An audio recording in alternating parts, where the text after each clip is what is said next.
وہ ہمارا جیل میں ایک دوست بیٹھا ہوا ہے، وہ جو بھی بات آج کل اسے سنائیں جو عقل نہ مانے وہ کہتا ہے کہانی کرا ہے، نعوذ باللہ، وہ کہتا ہے یہ بابوں کی کہانیاں ہیں، اس کو عقل نہیں مانتی، لے جاؤ۔ بے ادبی سکھا رہا ہے، دین سے برگشتہ کر رہا ہے، ہر چیز کو کہانی کہہ کے بائی پاس ہم نہیں کر سکتے، ہر شے کو عقل کے پیمانے پہ نہیں تولا جا سکتا۔ اقبال فرماتے ہیں عقل کو تنقید سے فرصت نہیں، عشق پر اعمال کی بنیاد رکھ۔ کچھ چیزیں عشق سے سمجھنی پڑتی ہیں، ہر بات عقل میں سمجھ نہیں آتی۔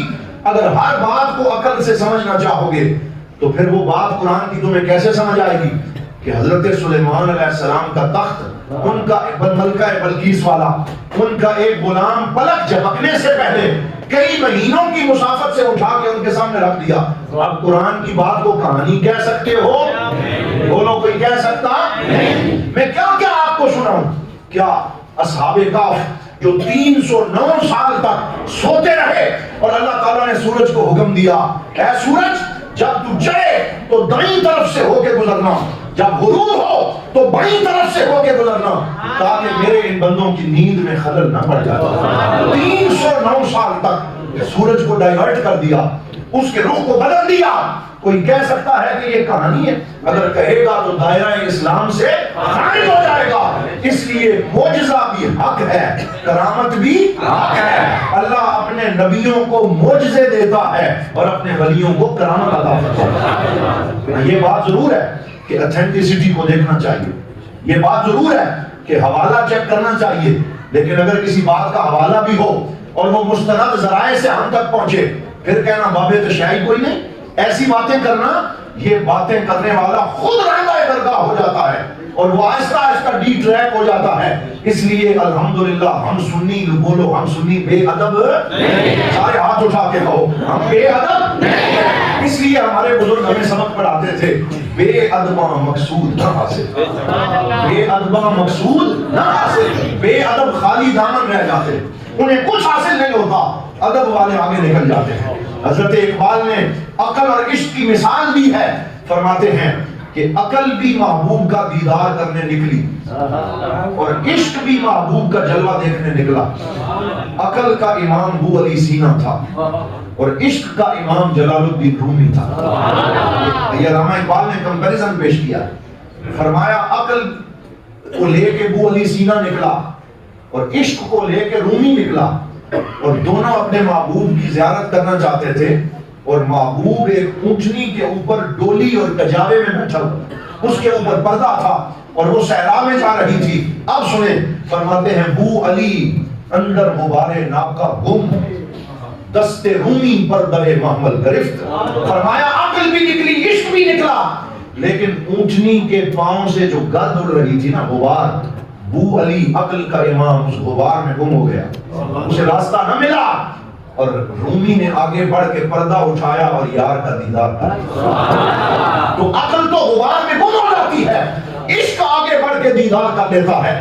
بے خطر کود پڑا آتش نمرود میں عشق، عقل ہے محو تماشائے لب محمد۔ عقل سوچتی رہتی ہے، عقل ظن و تخمین لگاتی ہے، عقل گویر لگاتی ہے، اور عشق چھلانگ لگا لیتا ہے۔ اس لیے ہر بات کو عقل کے پیمانے پہ نہ تولا کرو۔ اقبال فرماتے ہیں جب کوئی دنیا کا ریاضی الجبرا کا پہاڑا ہو، عقل سے کر لیا کرو، کیمسٹری کا مسئلہ ہو، عقل سے کر لیا کرو، دنیا کا کوئی الجبرا ہو، عقل سے حل کر لیا کرو، لیکن جب بات آ جائے مصطفیٰ کی، فرمایا عقل قربان کن بپیش مصطفیٰ، حضور کی بارگاہ میں عقل کو قربان کر کے عشق کے ساتھ حاضر ہوا کرو، اللہ بھی راضی ہو جائے گا، اللہ کا رسول بھی راضی ہو جائے گا۔ اس لیے یہ بے ادب لوگوں کو نہ سنا کرو، ان کی صحبت میں نہ بیٹھا کرو۔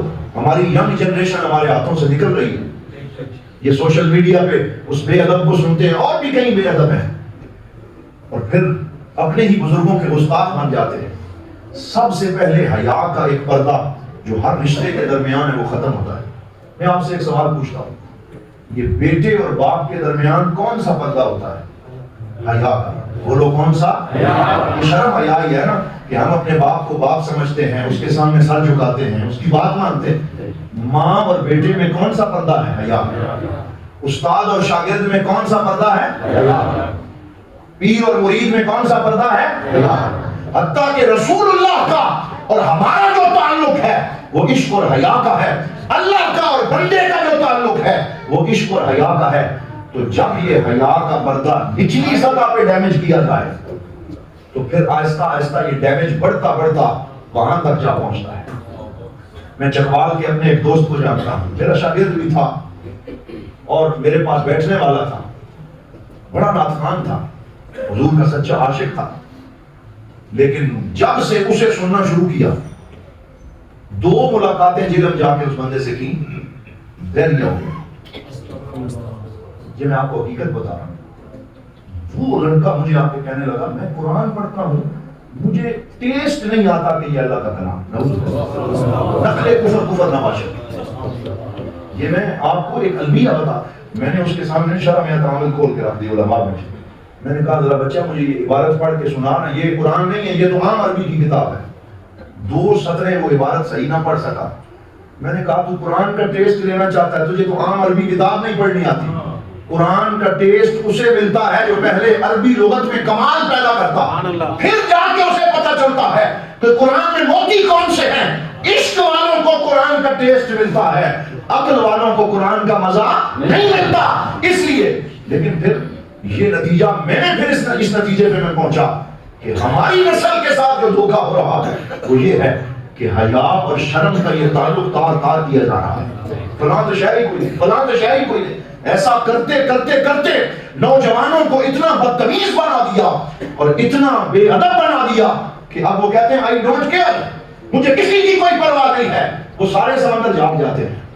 اور حضور نے ان کے بارے میں فرمایا، مل کے کہہ دو صلی اللہ علیہ وسلم، سرکار نے فرمایا اذا فاتک الحیاء فافعل ما شئت، فرمایا جب تک حیا ہے تجھے مبارک ہو، تیرا دین سلامت ہے، اور اگر تیرے پاس حیا نہ رہے فافعل ما شئت، اب جو مرضی ہے کرتا رہے، تجھے کوئی پوچھنے والا نہیں۔ وہ بیریئر ہٹ گیا، وہ پردہ ہٹ گیا، وہ سائبان ہٹ گیا۔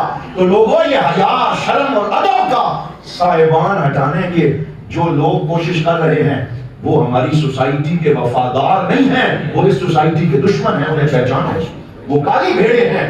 یہ نہ سمجھنا کہ میں کوئی ذاتی ناپسند کی بنیاد پہ یہ بات کر رہا، یہ دل کے پھپھولے جل اٹھے سینے کے داغ سے، اس گھر کو آگ لگ گئی گھر کے چراغ سے۔ اپنے ہی لوگ داڑھی رکھی ہے، دستاریں باندھی ہیں، لیکن وہ لوگوں کو بے ادب بنائیں تو پھر اس ملک کا کیا بنے گا؟ رات اندھیری گھمن گھیری، چھائی بدلی کالی ہے، سونے والوں جاگتے رہنا چوروں کی رکھوالی ہے۔ یہ اعلیٰ حضرت کہہ گئے تھے، جاگتے رہنا، ارد گرد کا خیال رکھنا، اے علماء تم اپنا کردار ادا کرنا، کہیں ان بے ادب لوگوں کو دیکھ کے چپ نہ کر جانا۔ ہم اپنا حق ادا کر رہے ہیں، ہم اس منبر پہ بیٹھ کے آواز لگا رہے ہیں، لوگوں ادب والوں کے پاس بیٹھو، تم کامیاب ہو جاؤ گے۔ اور اگر بے ادبوں کی صحبت میں بیٹھے تو جو دل میں ایمان کی دولت ہے وہ آہستہ آہستہ ختم ہوتی چلی جائے۔